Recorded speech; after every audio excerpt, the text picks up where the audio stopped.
Hi everyone, welcome back to A Good 10 Minutes. I'm your host Alex. This is my Sunday upload on March 24th.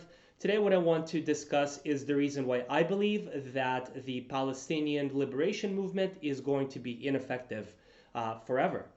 Um, I do want to point out, obviously, this is quite a polarizing conflict.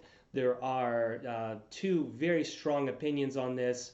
And so, first of all, I will do a longer form video about my position on the conflict.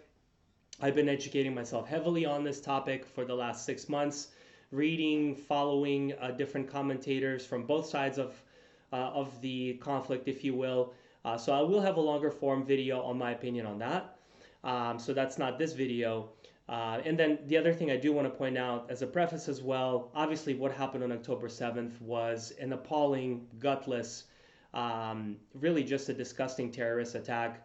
And obviously everything that's happened since in Gaza, since October 7th, has been absolutely heartbreaking and devastating. And my heart goes out to all the victims, Israeli and Palestinian, who have suffered and continue to suffer through this 75 plus year conflict.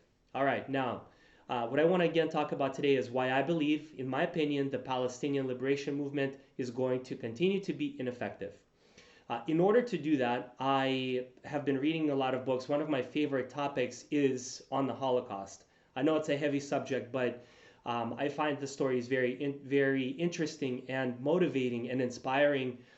So the two books that I highly recommend for those of you that want to educate yourself more on what happened in the Holocaust. One of my favorite books that I've read over the last few months is this, The Tattooist of Auschwitz. Incredible story. Could not put this book down. Highly recommend it. The other book that I really enjoyed is The Boy Who Followed His Father into Auschwitz.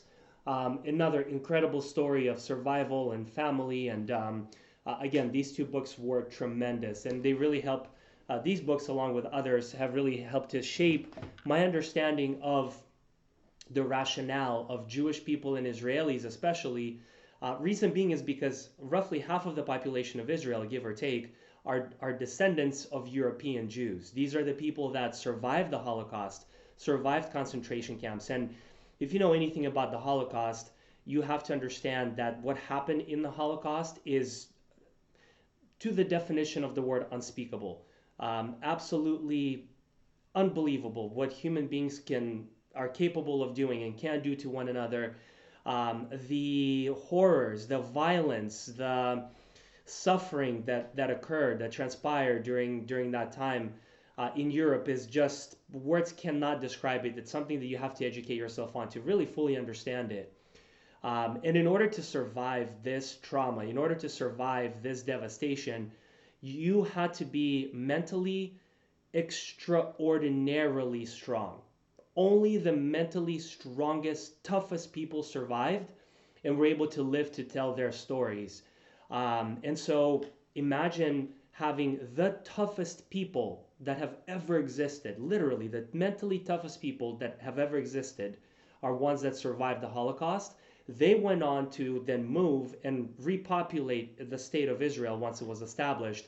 So their descendants, their grandchildren and great-grandchildren who are alive today now in Israel are descendants of the toughest people to have ever existed. And that makes up roughly 50% of the population of Israel. Holocaust remains a focal point for the entire population of Israel. It's taught in schools. It's a founding principle. It's the founding history of Jewish people. And so the horrors and the tragedy of the Holocaust is seared into European Jews' DNA. It will always be there, but especially today, it has not been that long. It's been less than 80 years since those horrors transpired. So you have half of the population are descendants of these really tough, extraordinarily mentally tough individuals. The other half of the population, roughly, are Jews of Middle Eastern descent. These are people who lived in Iraq, Iran, Syria, Lebanon, Egypt, Morocco, Algeria, and other places that arguably historically have been extremely hostile to the non-Muslim population, right? Obviously, Jewish people being that.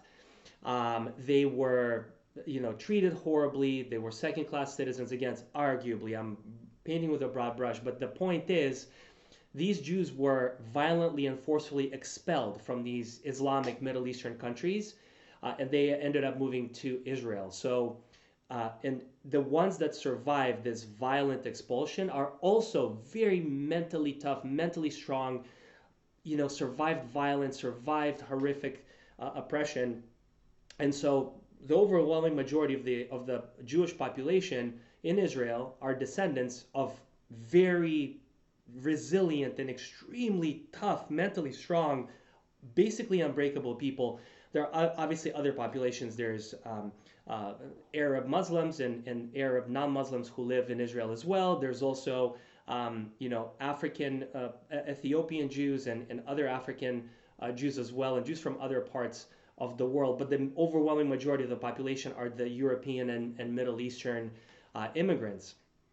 Now, why is this important? It's important because the Palestinian movement, in my opinion, the Palestinian liberation movement today and over the course of the last 75 years is based on violent resistance, right? And the proof of that is obviously the two intifadas, which were violent uprisings, right? Bombing school buses or bombing public areas, bombing of nightclubs, etc. So violent resistance. And then, of course, you look at Hamas, and their charter is entirely founded on the fact that Hamas is set out to eliminate the state of Israel through violent uprising as well. You have somewhat, relatively speaking, more moderate approaches by the PLO and by the PA, and other maybe smaller sections of the Palestinian populace. But even those more sort of moderate approaches, they're still funding families of suicide bombers and promote violent uprising as well. The reason why this approach will never work on the Israeli population is exactly what I just talked about. You cannot put out a fire by adding more fire. It just does not work.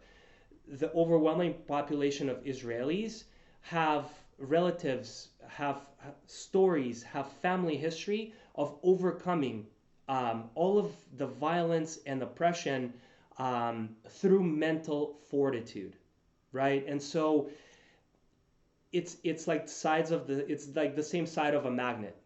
You're not going to be able to make an impact on the Israeli population that is very resistant to violence with violence. It just will not work. So that is the basis of my argument, is you have an immovable object with, an impenetrable force, or an impenetrable object with an immovable force, whatever that may be. It's just not possible, right? So what, in my opinion, will work better? Or what has a chance of getting us to a place of peace that we all want so badly? Well, we have three really great examples of modern resistance movements that really worked. Three great examples. First and foremost, Gandhi in India. Gandhi won India's freedom or liberation from colonial Britain through completely nonviolent protests and nonviolent uprising. And he wore colonial Britain down and won independence for India. We have Nelson Mandela in South Africa that fought against the apartheid regime of South Africa, in the beginning, at the very least, through nonviolent ways, and ultimately brought down this apartheid regime. And we have, in the United States, we have Dr. Martin Luther King Jr., who through or during the civil rights movement really embraced Gandhi's nonviolent approach. And guess what? It made a tremendous impact. That is the reason why we have such an accepting and free society in the United States. So we have three examples, three different countries, three different continents, three different people.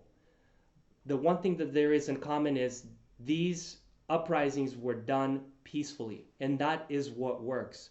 The only way the Palestinian liberation movement will work is through two routes, and they both have to happen. A, Palestinians need to get Israel and Israelis to accept and take responsibility for the suffering over the last 75 plus years, and to recognize Palestinians as a people and as a state. They need that to happen in order to be successful in their movement. And secondarily, and also importantly, Palestinians need Western countries' acceptance of their movement as well. Now, the violent approach will never gain Israel's acceptance because, again, don't want to beat a dead horse into the ground, but there's a strong history of resisting violence by the Israelis and their families and in their history. And Western people, such as myself, we obviously are more on the liberal side of things, relatively speaking. When we see violence, when we see innocent blood spilled, we don't understand these approaches. We see them as barbaric. We can't give them credence. That's just not our philosophy in the West.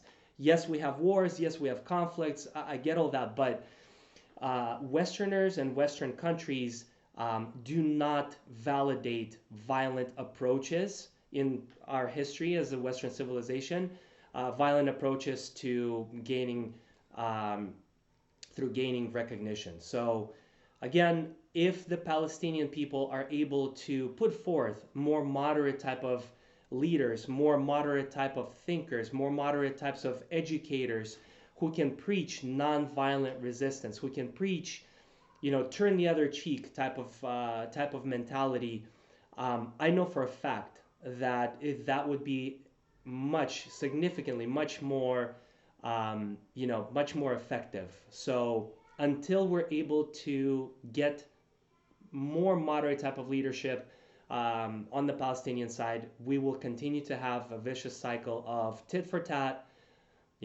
wars, innocent people starving, innocent people, being eliminated with the families torn apart, children growing up without parents, and just devastating consequences. And more than anything, both sides deserve peace, deserve security, and deserve prosperity.